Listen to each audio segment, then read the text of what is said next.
Trump's war on science could be coming to the UK soon.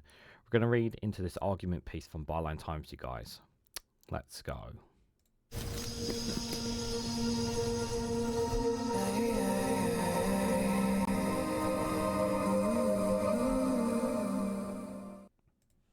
Good morning, good afternoon, good evening, wherever you are in the world. This is Reganelite here with an article from the Byline Times with the headline that Trump's war on science could be coming to the UK soon. There's a concentrated global effort to undermine the very concept of evidence-based policy and scientific progress, argues Kit Yates. Guys, make sure you hit that like button and share this across social media so others are notified of this video.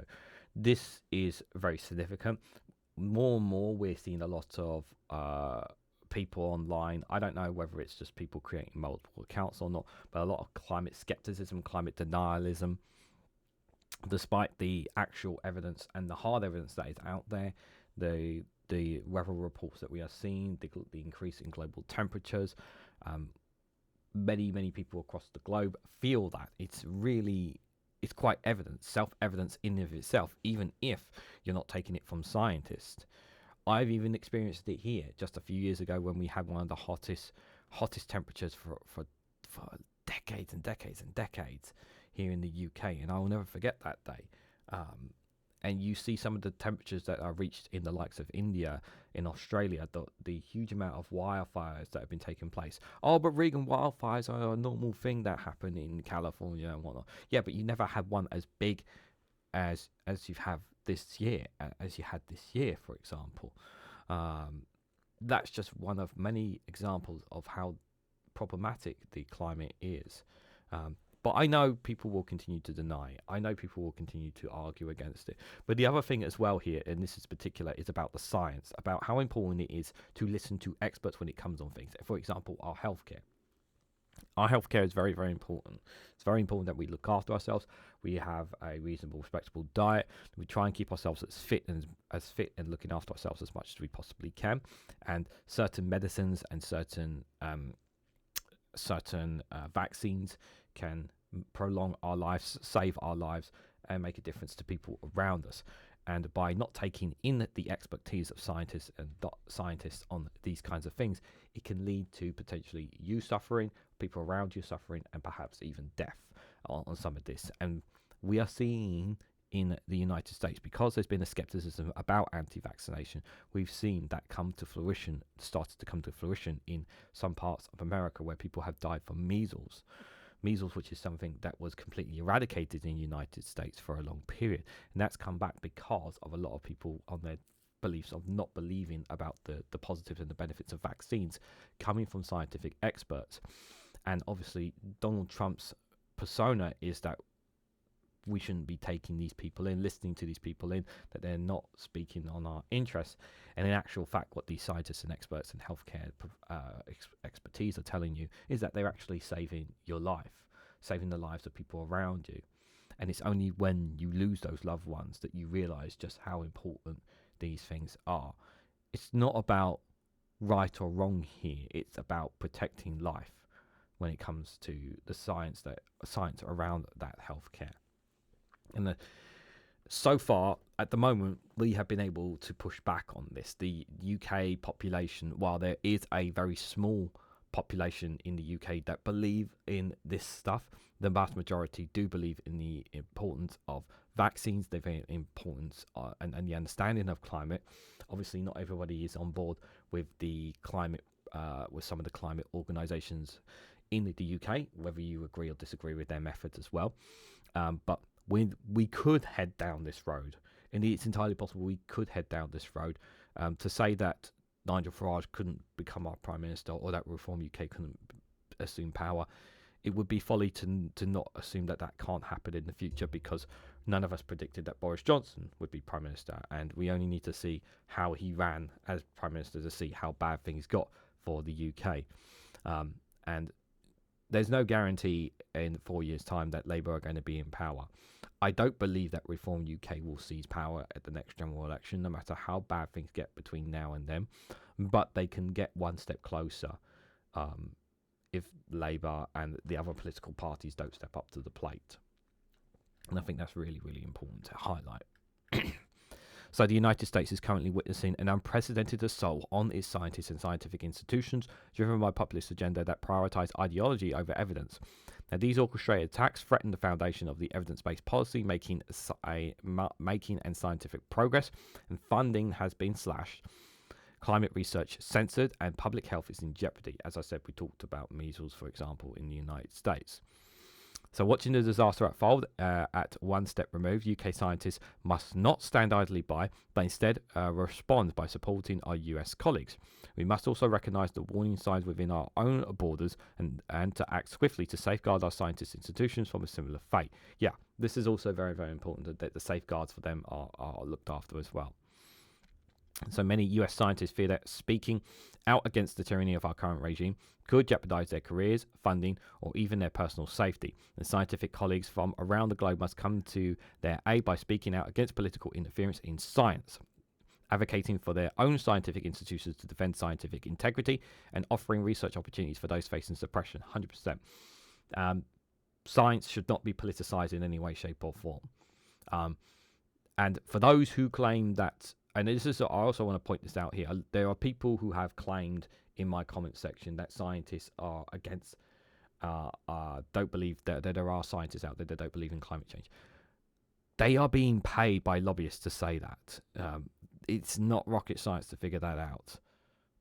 You only need to do a little bit of Googling to find out, oh, this person's been paid by a certain institute, and then you find out that certain institute, you don't know where they're by a certain think tank, and you don't know who's funding this behind this think tank.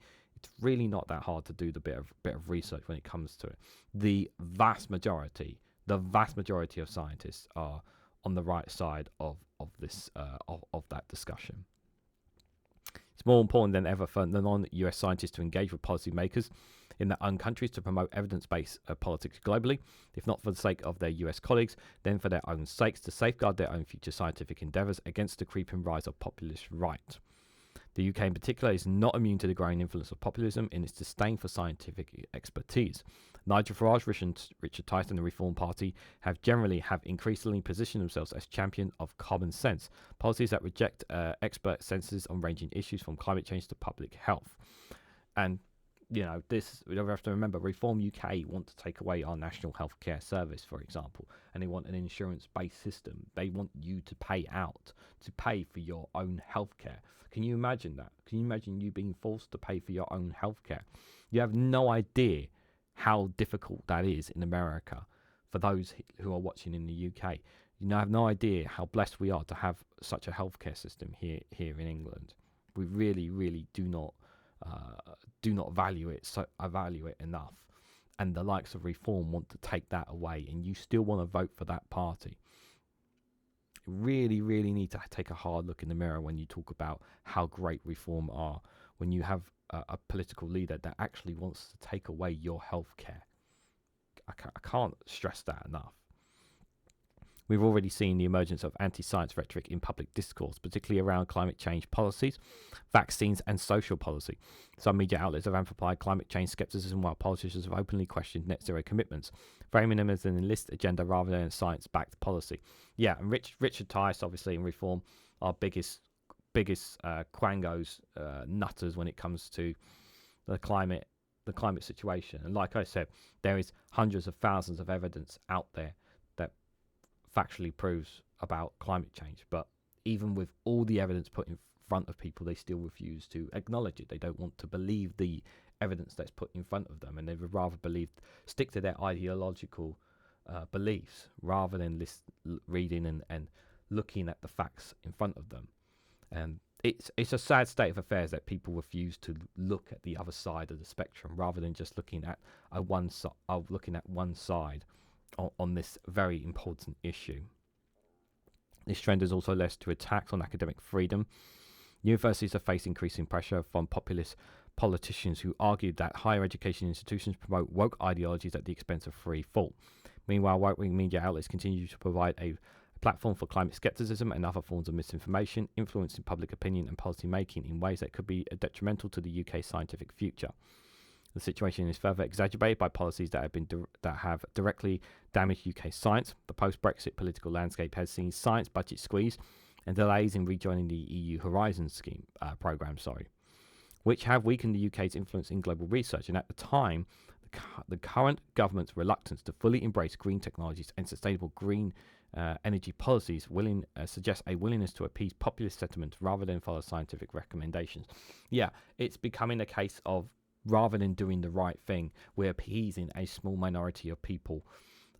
We're appeasing a minority of people in the UK. That's in terms just for political votes, which is wrong.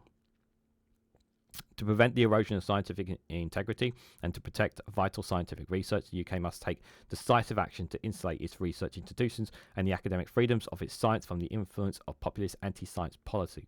A crucial first step is securing independence funding for its scientific research. By diversifying funding streams through private foundations, international collaborations and charitable trusts, the UK can provide a degree of protection to scientific inquiries from political interference and budgetary restrictions. Enacting strong legal protections for scientific institutions is another step towards guaranteeing their independence. Legislation must be introduced to prevent political figures from defunding or censoring research that does not alienate their ideological interests. Public engagement with science must also be strengthened. To counteract misinformation and emphasize the value of unbiased scientific research, scientists and institutions must communicate their work more efficiently using accessible language and a diverse range of social media platforms to reach the broadest audience possible.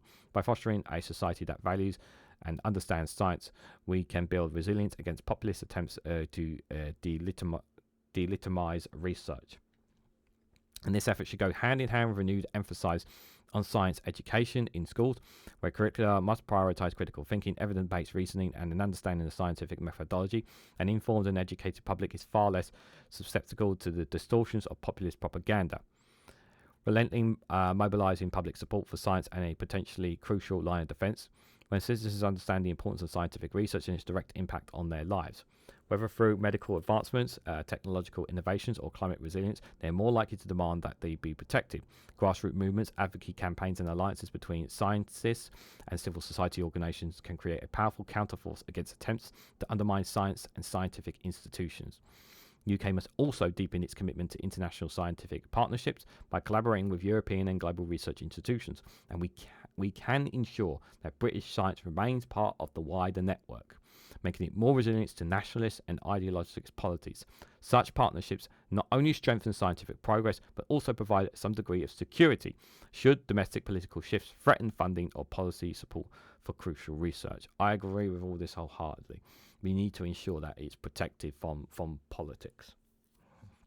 Safeguarded evidence-based policymaking will be another essential protection. Commitment to this would involve embedding scientific advisors throughout government, with their recommendations giving real weight in decision-making progress. The sidelining of experts during the COVID-19 pandemic demonstrated the dangers of political interference in scientific matters, and we must learn from this and ensure that consensus evidence-based policy remains the standard moving forward. Let's be very clear about this. Yeah. More lives would have been saved if more of the experts were listened to during the COVID-19 pandemic, and they were shunned by Boris Johnson because he was looking at things more from a political point of view rather than the health and the well-being of the general public. And more people died as a direct result of decision making by him and the Health Secretary Matt Hancock at that time during the COVID-19 pandemic. They made political decisions that cost lives for the sake of policy and looking after their so-called reputation and that, rather than actually listening to the experts, making the more difficult decisions that would actually save and protect lives. You know, the timing of the second lockdown, for example, the way it was done was just shambolic, to say the least. At the same time, universities and research institutions must adopt stronger protections for academic freedoms. Researchers should be able to work without fear of political retribution or ideological attacks, particularly in fields that are often targeted by populists such as climate science, epidemiology, and social policy. Attacks on science must be countered quickly and decisively. The scientific community must be proactive in calling out attempts to distort research or undermine experts' consensus. If misinformation is allowed to spread unchecked, it can take root in the public consensus, making it harder to correct later. This is particularly true in areas like vaccine safety, climate change, and renewable energy policy, where populist narratives have already gained traction. Challenges faced currently by the US scientific community serve as a stark reminder of the fragility in scientific institutions in the face of political populism. The UK stands at a crossroads. By taking proactive measures now, we can strengthen our scientific landscape against similar threats. The prevention of scientific integrity is not just a concern for scientists themselves, but a social imperative that underpins progress, policy, and public well-being. If we fail to act, we risk witnessing the same erosions of scientific credibility and institutional independence that has affected the United States. We must act now to ensure the prevention and protection of UK science against the rise of populism. And this was written by Kit Yates, Dr. Kit Yates is a senior lecturer at the University of Bath, and he is a member of the independent SAGE as well. A very powerful piece there, and I really hope that the words from this piece do resonate with a lot of people about how important it is to listen to the experts, to value experts when it comes to things that we don't fully understand and we don't fully grasp. Do I always get it right on this channel? No. But I think it's always important for me to try and give you guys the best knowledge on things that I can give you. People can argue that maybe I should give more on these, and that's perfectly reasonable to put in the comments below. But I really cannot emphasize how important it is to talk about these issues, to talk about how important it is to protect scientists and experts when it comes to the experts in certain fields. I mean, really, really does matter, because politicians are there to make policy decisions, and that ultimately they do make the final call, but they should always be making the decisions based on what experts have told them, not just in terms of looking to protect their own position in government, because that's one thing that definitely jeopardizes their decision making, is when they think more about the politics, about their position, how popular that decision will be, rather than sometimes making a difficult decision that will hurt them, but in actual fact will benefit the UK in doing so, because they've made a decision based on what experts have told them about that particular issue. And I think that context really does apply here. Yes, it does mean that some, because in our history we know that reputations have been destroyed because they've made difficult decisions in doing so. But what do you guys honestly think? What do you guys make of this piece? What do you guys make about experts, scientists, the climate experts as well? Generally interested to hear your thoughts on this and more. Let me know down in the comment section below what you guys thought. If you found this informative or helpful to you in any way, hit that like button, share across social media, subscribe if you haven't already. Do click the join button to join the YouTube membership for as little as 99p. Check out the Rumble and Patreon for exclusive content on those platforms. And thank you very much for watching, and I hope to catch you all very, very soon.